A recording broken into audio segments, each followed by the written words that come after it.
look at some of the reactions, okay? First of all, this was an incredible reaction immediately from Trump. So it seems that there are a lot of witnesses, other people that they could have called that they didn't call. Now, they didn't call them, obviously, because they would have been very bad witnesses for them. But take a look at the list. Because of the gag order, I won't go down into individual names. But you have a lot of big players, very big players that would have solved. Like here, he just looks so serious. And then you hear him talk. Here he looks so fucking serious. And then you hear him talk, and all of a sudden it's like an entirely different man. When he's mean mugging, he looks like a serious, competent lawyer.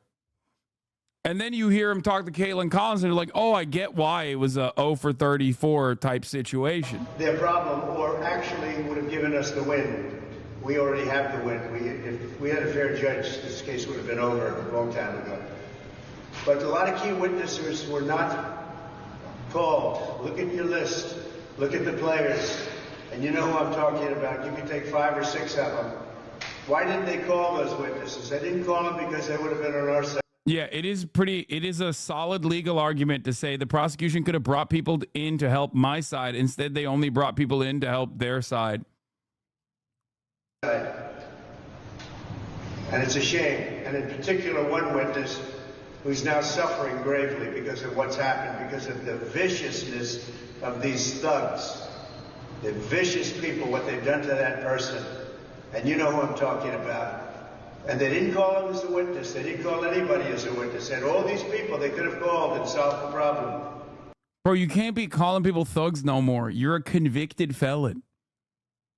34X. It's just like, you know? The other thing, the confusion is, nobody knows what the crime is, because there's no crime. Nobody knows what the crime is. No, they know. I think 12 people knew. Nobody knows what the crime is. The DA didn't name the crime. They don't know what the crime is. That's what the problem is. It's a disgrace. This thing ought to be ended immediately. The judge ought to end it and save his reputation. Thank you very much. Trump. We just went through one of many experiences where we had a conflicted judge, highly conflicted. There's never been a more conflicted judge. Now, I'm under a gag order, which nobody's ever been under. No presidential candidate's ever been under a gag order before.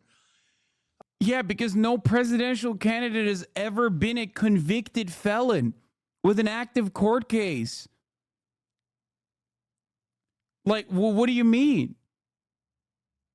Yeah, no shit, dog. Yeah, these are unique times. You know what I mean? Like,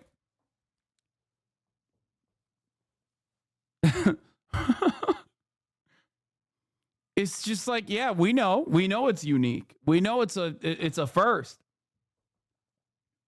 I'm under a gag order, nasty gag order, where I've had to pay thousands of dollars in penalties and fines, and was. Oh, by the way, he's like, here's the liberal reaction. I'm so happy I could cry. Guess he and Mother Teresa will be cellmates. Michael Cohen on MSNBC at 8 tonight. So glad the Phillies aren't playing. But here, let's hear let's hear how this was. This jury finding Donald J. Trump guilty on the first 5 felony counts. Reading the rest as we are getting it from our court reporters. Starting with count 6. Count 6, guilty. Count 7, guilty. Count 8, guilty. And you'll see on the screen we're tracking ahead. Count 9, guilty. Count 10, guilty. Count 11, guilty. Count 12, guilty. Count 13, guilty. Count 14, guilty. Count 16, guilty. Count 17, guilty. Count 18, guilty. Count 19, guilty. Count 20, guilty. Count 21. Yeah, I know he's not the first to run indicted or convicted. Obviously, the GOAT, Eugene V. Debs, literally ran from prison. That's my go right there. Labor leader, socialist, 5-time presidential candidate. Ran the 5th election in 1920 from prison. He was a conscientious objector to World War I. He was convicted of sedition for a 1918 speech in Canton, Ohio, where he criticized the junkers of Wall Street and the government for arresting anti-World War I activists. His conviction was handed down a week after Schenck v. United States introduced the clear and present danger test, which affirmed that print or spoken word could not be restrained or punished unless it creates a clear and present danger of bringing about a substantial evil. The court did not consider whether Debs' speech posed a clear and present danger. During his 1920 campaign, he ran as convict number 9653. He garnered nearly 1 million votes, or 3.4% of the popular vote. And then, okay, the rest of it is, the rest of the list is not as great. Okay, but this is the coolest and the best, for the record.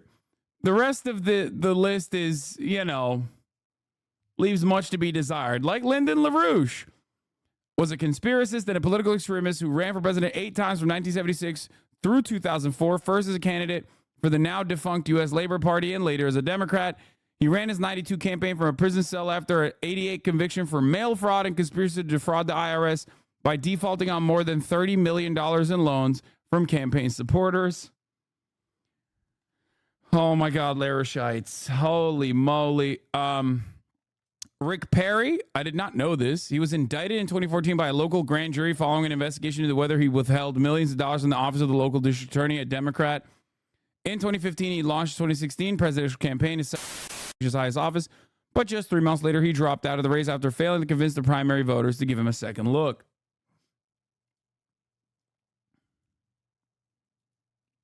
Another eloquent voice against World War Party. Mark Ruffalo reads Eugene Debs' Canton speech, famous Canton speech, which we're not going to watch right now. Then obviously you have Joey Exotic, which I'm not even going to get into. Speak more on the Larishites law. No, I'm not going to do that. We have enough fucking weirdo, like MAGA communist type motherfuckers and Baba Vakian revolutionary communist as it is. There is no reason to talk about Larishites on this broadcast, especially on this wonderful libbed up ass day. Okay?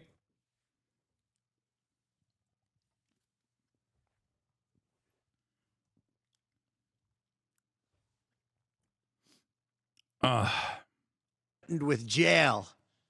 Think of it. I'm the leading candidate. I'm leading Biden by a lot, and I'm leading the Republicans to the point where that's over. So I'm the leading person for president, and I'm under a gag order by a man that can't put 2 sentences together, given by a court, and they are in total conjunction with the White House and the DOJ, just so you understand. This is all done by Biden and his people. And maybe his people, more importantly. I don't know if Biden knows too much about it. He looks like shit, by the way. I mean, obviously, normally, he doesn't look great. Like, he doesn't look that great in general. But I'm not going to lie. Right now, he looks extra shitty. He's looking rough, dude. Because I don't know if he knows about anything. But he's nevertheless the president, so we have to use his name. And this is done by Washington. And nobody's ever seen anything like it. Nobody. So we have a judge who's highly conflicted. You know what the confliction is. Nobody wants to write about it. And I'm not allowed to talk about it. If I do, he said, I get put in jail. So we'll play that game a little bit longer. We won't talk about it, but you're allowed to talk about it. I hope you do. Because there's never been anybody so conflicted as this. As far as I don't know why he keeps saying the judge is conflicted, because if he's like operating, if the judge is operating with like bias, then why would he be conflicted? That part I don't understand. He keeps repeating that word over and over again, and it's like, it makes me feel like he maybe doesn't understand what that word means. Because it's like, no, seriously. Short for conflict of interest, obviously. No, but like, here's the problem. You could say he's compromised, exactly. But there is no conflict of interest if he's just biased. You know what I mean? Like, because he keeps saying the judge is biased against